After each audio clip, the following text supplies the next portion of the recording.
जय शिवराय मित्रांनो, जरांगे पाटील आज उपोषणाला बसणार आहेत। हे बाबा आहेत 73 वर्षाचे, जे आले आहेत कोल्हापूरहून बसनं खास जरांगे पाटलांना हे सांगायला की पाटील तुम्ही उपोषणाला बसू नका। मित्रांनो, गरजवंत मराठा पाहिलाय आपण, पण आपण हे पाहू शकतो 73 वर्षाचे आजोबा आज या ठिकाणी सांगायला की पाटलांनी उपोषणाला बसू नये। बाबा काय म्हणजे तुम्ही एकटेच आलात का?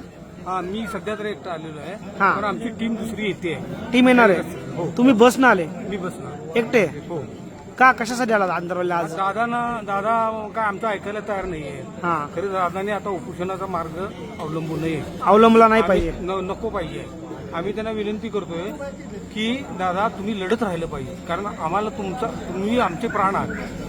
गरजवंतासाठी जर आपल्याला जर लढा द्यायचा असेल तर हे बाकीच्या लोकांच्या नादाला लागून आपल्याला काही उपयोग होणार नाही। बरोबर। पेक्षा तुम्ही खंबीर राहिलं पाहिजे, तुम्ही निरोगी राहिलं पाहिजे आणि तुम्ही आमचं नेतृत्व केलं पाहिजे आणि तुम्ही जे सांगाल ते आम्ही सगळे ऐकायला तयार आहोत। पाटील आहेत तर सर्व काही आहे। हा, पाटील साहेब आहेत तर सर्व काय आहे, हे आमचा इतक्या वर्षाचा अभ्यास आहे म्हणून तुम्हाला सांगायला लागलो।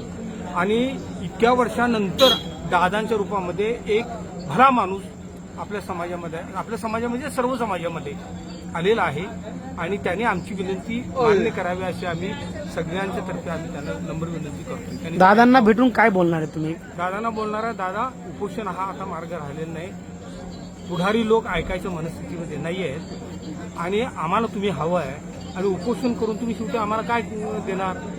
आमच्या पदरामध्ये निराशा येईल आणि हे आम्हाला नको आहे। तुम्ही निवेदन आणलेले का काही? नाही, काय आहे म्हणजे त्यामध्ये काय केले, दादाला मी विनंती केलेली आहे, ती प्रती आणलेली आहे ती सर्वांना।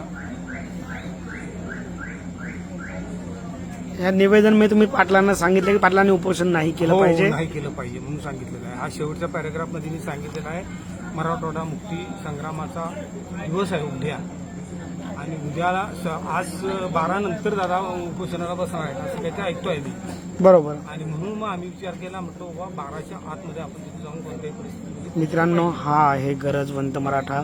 आंतरवाली सराटीमध्ये जे आहे मराठा बांधवांची संख्या वाढत चालली आहे आणि सर्वांचं एकच म्हणणे, जरांगे पाटलांनी उपोषण नाही केलं पाहिजे।